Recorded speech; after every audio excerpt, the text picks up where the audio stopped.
more can I say? Top Billin. All right, Top Billin, your boy, the Underground King, back with another one. And can you believe it? Time flies like you wouldn't believe. This will be the 5th Georgia spring game study that your boy has done, dating back to one that was highlighted by a certain someone who ended up transferring to Ohio State. So it lets you know it's real out there, man. Better make the most of your time. I appreciate everyone out there, especially the guys who have been here and gals who have been here since the very beginning. Salute to you all. Now listen, it's going to be wishful thinking to think that Georgia's not going to be good enough to win the national title this year. I hate when people do that shit because it's only derived from fandom. People talk about what Georgia lost. Won't you talk about what Georgia returned? Right? It was the same people last year who said, oh, they lost Tyson Campbell. They lost DJ Daniel, right? Or they lost Eric Stokes. How are they going to be good, right? They lost Monty Rice and so on and so forth. So think about that, man. This is what people do. But if you look at the scope of Georgia's roster, this is what I wanted to know. As a defending national champion, right? Sometimes it's about switching your pitch. Now, Georgia does not have to switch its pitch. Georgia has the ability to do that. The first thing that I thought of, and it's funny how it came out and it played out in this game, was the abundance of tight ends. When I was told that my man Eric Gilbert was back full force, I'm like, well, shit, how do you keep a guy like that off the field? You already have perhaps the best tight end in all of football in Brock Bowers, and then you got a guy in my man Darnell Washington, right? Granddaddy himself out there absolutely destroying fools. How do you keep him off the field as well? So at the very least, you could think sets with 13 personnel could be in vogue. But then you add in this cat right here who definitely giving me the vibes of the same type of vibes that I got from Brock Bowers last year. I'm getting from Oscar Delp here. And you can just see it right here. My man right coming on a drag. You got pretty much 2 clear out routes, right? Probably not of the actual clear out variety, but you got 2 twin end breaking routes coming on the backside here. So you can see kind of the levels concept going with that. And you got Carson Beck out there dealing. And this time they're doing it from a straight drop back. Sit back, hit, give him the ball and enough time to protect himself, but to also get upfield. And this is exactly what Brock Bowers is about. Spam, boom, bam. Let's run that back. Come on now. This is what you do. You get the ball in a 50-50 exchange situations where you're able to face up with the defender. You got a jackhammer man, fertilize another man, and then get upfield Brock Bowers style. We know Eric Gilbert can do that shit, and we know Darnell Washington can also do that as well. Think about this. If they were to run something like 14 personnel, you wouldn't do that all the time. But if you ran that and it looks like a run play. You run that, you come with your constricted formations there, and then you expand out, right, into more of a spread. That makes the defense have to counter with base personnel, right? So if they're working with base personnel, who in base personnel is going to be able to guard those guys? Now, you're going to have a bunch of linebackers on the field, right?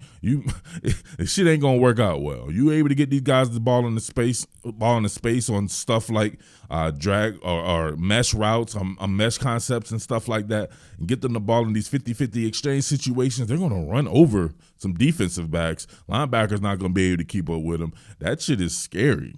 That's the ability to switch your pitch that Kirby Smart has afforded himself by the way that he recruits. All right, here we go again with one of these bunch formations into the boundary. So, right, you have pretty much formation into the boundary, and you also have an under center quarterback in Carson Beck. Now, Carson Beck looked pretty good out there with some of the things that I saw.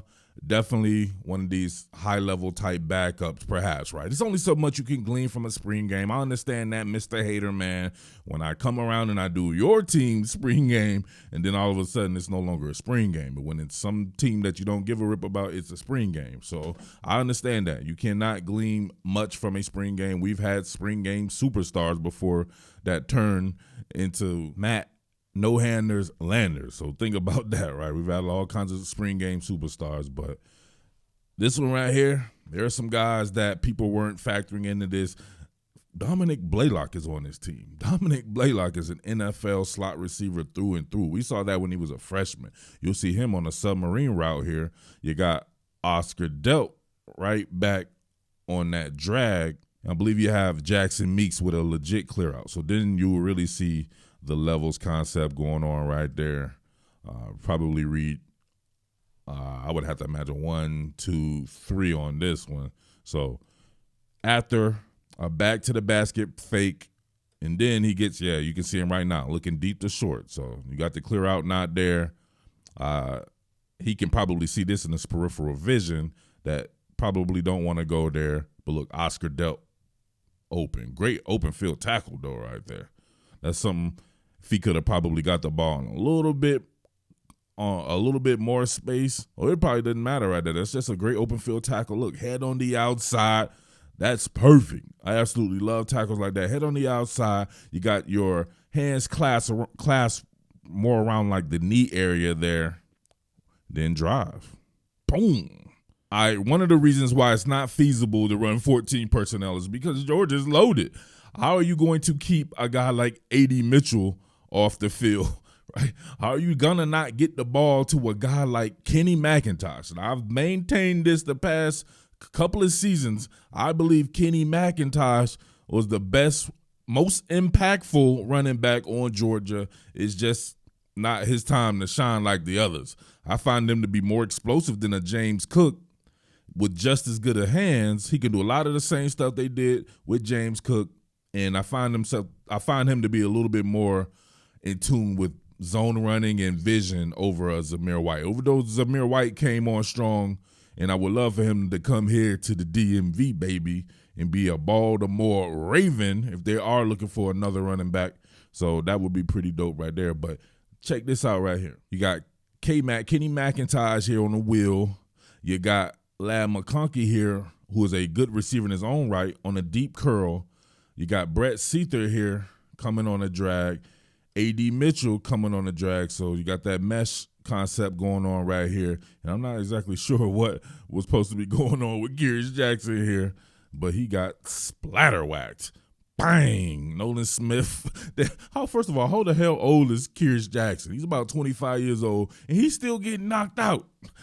He only plays good when he gets knocked out. He's like some of these boxers. They got to get knocked down before they're really into the game right there. But we can see right here, remember, this is just about the concept, right? The rest of that shit is rudimentary. We know what's going to happen and everything like that. But I like to see what happens on any given play because all of these players are on the same team, right? So imagine that. Is that Xavier Truss? Xavier Truss had a left guard with Brad Jones. Brad Jones is the man. Brad Jones out here handling up against Nolan Smith. But look at that. How are you going to defend that? Right, you can get this guy in this amount of space with this much confusion going on, right? With these mesh concepts, look at everybody, William Poole handing off, bumping into each other right there. Then you get the running back isolated on the linebacker, and if it's Kenny McIntosh, it's a no contest. Right in the breadbasket. Andrew Jones style that shit. Boom, explosive play, great throw too by your man Stetson Bennett. Let's look at it from this angle. I really wanted to see the offensive line here as well. So I apologize. I haven't been keeping up like I used to when Georgia was really a primary cover for me. Obviously, you guys know that I've gone out and since added some NFL teams. So Willock here, is that the norm there? Is he going to always be the right guard here? That's pretty gangster. You have 2 6'7" guys. This cat right here from Jersey. And my man Xavier Truss here, 2 6'7" guards, and then you have like 2 5'5" tackles, Brad Jones and Warren McClendon. Like, come on, right? 2 9-foot guards and 2 5-foot tackles. That's hard. But and then you got Cedric Van Pran here. So, but man, that's a lot of beef on the interior there. We know what that can do for running. I wonder about these guys being able to combat and being able to get low enough for a lot of the guys that they will see on the interior. Most of the guys on the interior are probably going to be more in your 6'2" range, right? Obviously, the more it fans out, the lengthier the players get. Pause. So, but here we go once again. And he's on my dude right here who should have went to my Terps, Dumas Johnson. Dumas Johnson, come on, man. You can't be out there not in the DMV and then having to guard Kenny McIntosh. That little hesitation right there. Look at this. He knows what his assignment is. Kenny McIntosh, he has to kind of hesitate right there just for the fact that someone's crossing his face, right? He doesn't want to get blocked or so. He just doesn't know what's going on. That caused him to hesitate right there, has to run through traffic, and if it's even, he's leaving. Look at the separation, right?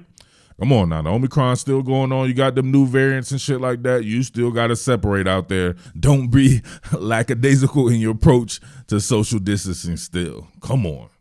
That's going to be tough for people to deal with. Just like the tight end play, there's just a lot of different ways Georgia can attack now. And I would like to see them, right, from a neutral standpoint here, I just want to see some good football. I would like to see them take advantage of literally everything out there on that field. Just continue to give cats a lot of things to think about, whether it be by formationing you to death or personnelling you to death. It does not matter. Great matchups across the board here. You got Lad McConkey here running an in-breaker route. This is pretty much a smash concept. You got Will Poole over the top of him, Javon Bullard, and then you got Chris Smith, but you got the man that's still here, Eric Gilbert, kind of running a bang 8. This is a good throw, but, man, look at the catch and look at this man's body. Look at the break right there on Chris Smith. Broke on Chris Smith there, leading the men. You can see David Daniel coming there, boom, doesn't even matter. Look, how you stay up. And the man who's supposed to lay you out, he's fertilized, right? He's a special kind of true green chemline fertilizer or something like that. And you stay on your feet. That's tough to deal with. I'm telling you, they could just formation and personnel you to death right here. Got trips to the field, I believe. Like you see the smash concept going on. Caught him in man coverage there. Chris Smith does have that inside leverage, but the kill shot just doesn't work. And they front and backed him. Pause. And he still stays on his feet. Eric Gilbert in a Georgia uniform. Come on, man. Now, a lot of the Alabama fans were talking about the injuries that they had, and rightfully so, right? Those were injuries to some very special players that they had. But Georgia had a ton of injuries too, now, or at least some key injuries. Imagine if Arian Smith had been available. There was nobody on Alabama that's going to be able to fuck with Arian Smith. He's going to get behind the defense anytime he wanted, just like we see right here, right? Getting streaked up the field. Looks like you have a wheel route here by Oscar Delp. Traffic release after a back-to-the-basket play-action fake here by the running back. And looks like a deep curl here by the receiver. And they do a good job on this bad boy of pushing this thing down the field. You know your man Brock Bowers can push. Carson Beck can push the ball down. You know your man Carson Beck can push the ball down the field. Back to the basket, play action fake. Now, how did this come to? Oh, I see right here. You got a post safety right here. Looks like my man Malachi Starks. Malachi Starks, hell of an athlete. Saw this kid play high school. He was a quarterback. So, right, just one of those athletic type cats right there. He bites tremendously hard. That downfield flow. And look at this. It's already he's already beat, right? There's nobody running with this cat. You can see it right here. Look at the amount of separation. Still social distancing, just like we like here in the DMV. See, we social distance over here. That's what we do, baby, so we can appreciate that. Right here. Oh, man. Nice throw. Nice recovery from the DB. He had to pull the rip cord on that bad boy. I can't tell which DB that is. Somebody's going to have to help me out right there. But I do know Malachi Starks right here bit very hard on that. And can't nobody run with Arian Smith. Let's be real here. Defensively, I want you to say it with me. Laugh my ass off. People talking about Georgia lost too much defensively, not been paying attention, period. Now, look at this. This isn't as good as anyone, and this isn't even telling half the story. Tyrion Ingram-Dawkins. Jalen Carter, perhaps a top 5 pick in the next draft. Zion Logue, you're about to understand what this kid is all about. He's going to be a monster. Nolan Smith can play his way into a first-round pick, maybe even a top 5 pick, one of the best high school players of all time.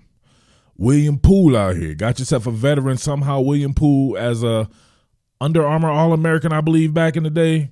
Army All-American, one of them. That man is still playing football at Georgia. You got Tresman Marshall, big-time recruit out there. You got my guy from the DMV who should be a Terp, Jamon Dumas-Johnson. Javon Bullard, another dope-ass cat. Keely Ringo, first-round draft pick talent. So on and so forth. Chris Smith back there, of course. And that's not naming all the guys. If you haven't seen my Jalen Carter breakdown, make sure you go check that out. But, man, that's not naming guys like Warren Brinson and Tramel Waltower and Bill Norton. They still have a big-ass rotation with a lot of guys coming in, like a Marvin Jones Jr. And come on now, be for real about it. On this one right here, I just wanted to kind of watch the interaction or the rep here against Nolan Smith and Broad Jones. Good work going on by these two guys right here. Nolan tries to creep him and then revert back inside, right?